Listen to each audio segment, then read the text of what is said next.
All right, hello and welcome again to Learning the English Language with Mr. Techno.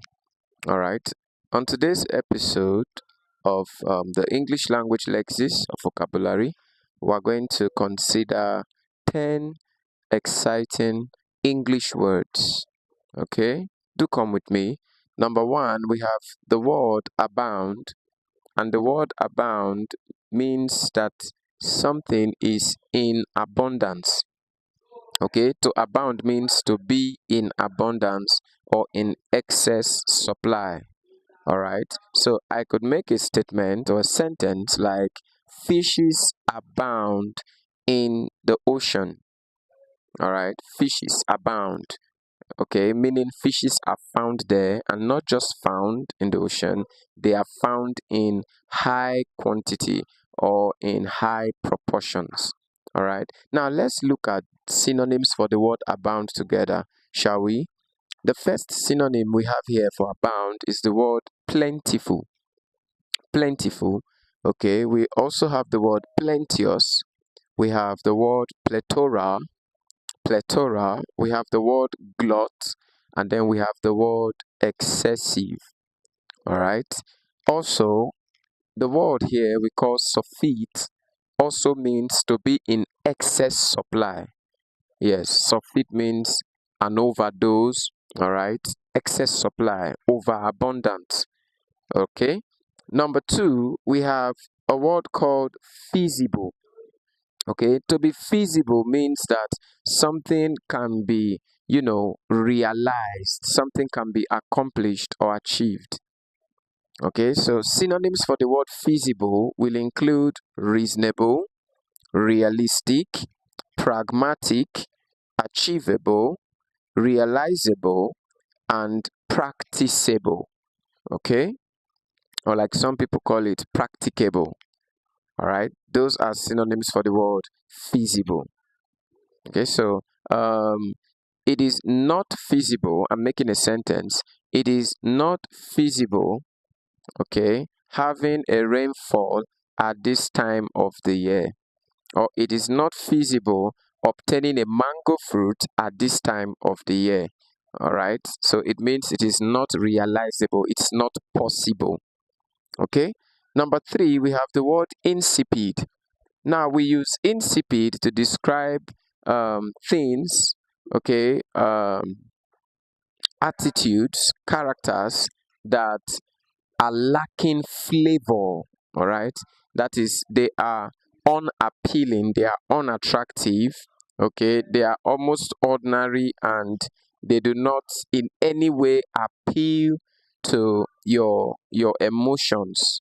Okay, so insipid, we have synonyms like weak, tasteless, that is having no taste, boring. All right, the word boring means uninteresting. So for boring, we could have other words like uninteresting, dull, vapid. We could have other words like monotonous. We could have gray, and then we could have humdrum. Okay, now we have a word here under the word insipid called livid. All right, so livid does not have the same meaning as insipid. To be livid actually means to be displeased or to be, unhappy, okay, to be aggrieved, all right, with a person, okay, over something. For example, John's father was helplessly livid with him, okay, on his poor performance in the just concluded school exams.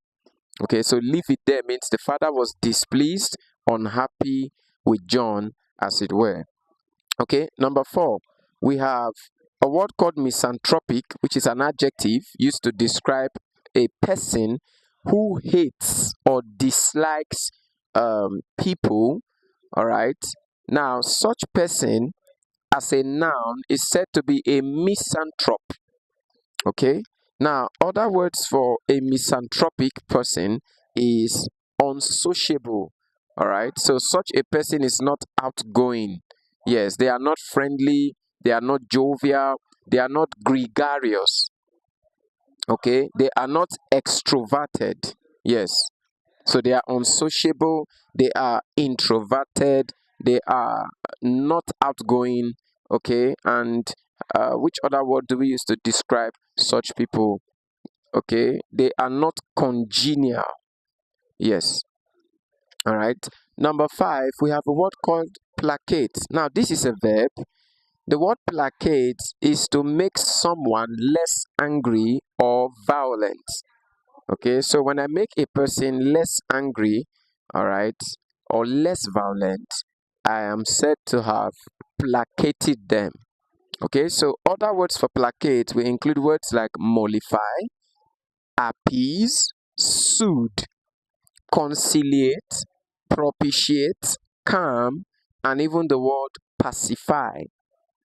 Yes, okay, so these words we are studying at the moment, they are some of the mostly tested or commonly used words by examiners across various exams, all right, both local and international. Okay, so number 6, we have the word didactic. Yes, so a thing is said to be didactic when it is intended to teach a moral, e.g., a story. Okay, so a story that teaches us a moral, we can describe such a story as didactic. All right, so we'll have other synonyms for it like educative, instructional, moralizing, and sermonizing. All right, now we have on number 7 a word called daunting. Okay, anything that is difficult to do, difficult to, you know, understand or grasp is said to be daunting. All right, so synonyms for daunting will include words like unnerving, fearsome, challenging, taxing, and exacting. So the reason for etc is because there are other words that possess similar meanings. Okay, for example, I could use a word here called arduous. All right, I could also use a word called tortuous. Yes. Okay, so we have another keyword just below the word daunting, and this word is called dauntless. Okay, to be dauntless means you are fearless. It is used to describe a bold individual. Yes, to be dauntless is to be fearless, to be bold, to be courageous, to be audacious, to be gamely, all right, and so on. Number 8, we have the English word puerile. Puerile. To be puerile is to be childishly silly and immature. Okay, now at this juncture, I will need you to know the difference between being childish and being childlike. Okay, a childish person, when we describe a person as childish, it possesses negative meaning. All right, it means such a person behaves in a silly or amateurish way or manner. All right, it's not a good compliment at all. Okay, but childlike, on the other hand, means that a person possesses the admirable features of a child. Okay, for example, the feature of forgiveness, how readily a child could forgive when offended. That's a childlike feature. Okay, so next time you want to describe a person as silly or immature, especially when compared or in contrast with their age, make sure you use childish. But when you want to mean that a person possesses admirable qualities like those of babies or children or kids, then make use of the word childlike. Childish is negative, while childlike is positive. I believe you're learning. Okay, so other synonyms for puerile will include adolescent, babyish, silly, inane, fatuous, and a word we call jejune. Okay, number 9, we have the word amorphous. Now, when a thing is described as amorphous, it means we do not recognize the shape. It means it has an irregular shape or we say it is shapeless. So synonyms for shapeless here, for amorphous, we include words like unstructured, shapeless, formless, without definite shape, vague, and a word we call nebulous. All these are synonyms for amorphous. Okay. Lastly, number 10, we have a word called wary. Okay.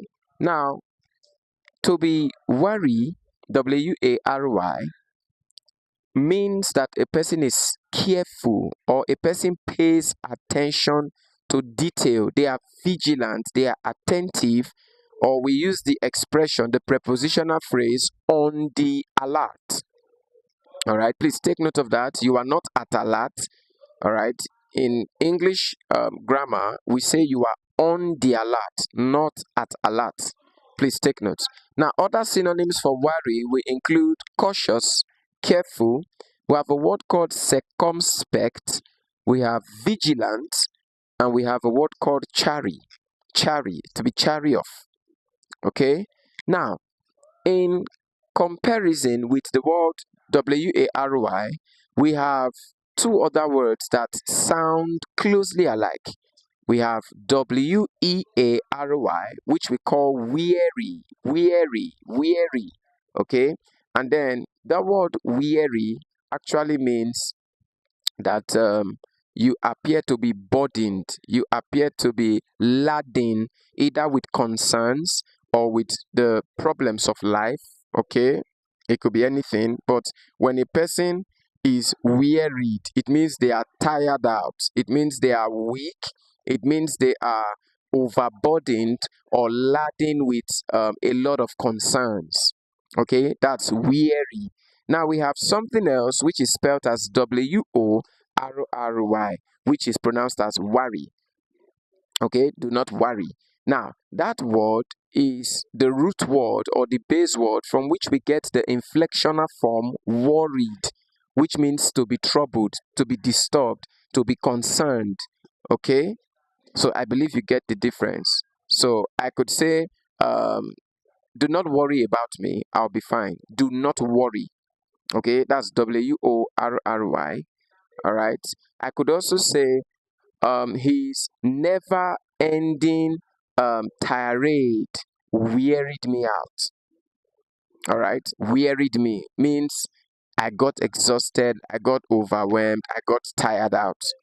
All right, then I could say be wary of bad friends or evil communication, for they corrupt good manners. That's wary. So I mean there that you should be careful, you should be watchful, you should be vigilant, you should be sober. SOBER. You should be somber. SOMBER. These are popularly tested words. All right. So, ladies and gentlemen, boys and girls, with these few words of mine today, I hope I have been able to convince and not to confuse you that it is always fun learning the English language with Mr. Techno. So, until next time on this same channel, don't stop watching. All right, don't stop telling others about the content here. Yes, this is the way you could encourage us, and it will go a long way in making us do better and serve you better. Until next time, it's goodbye.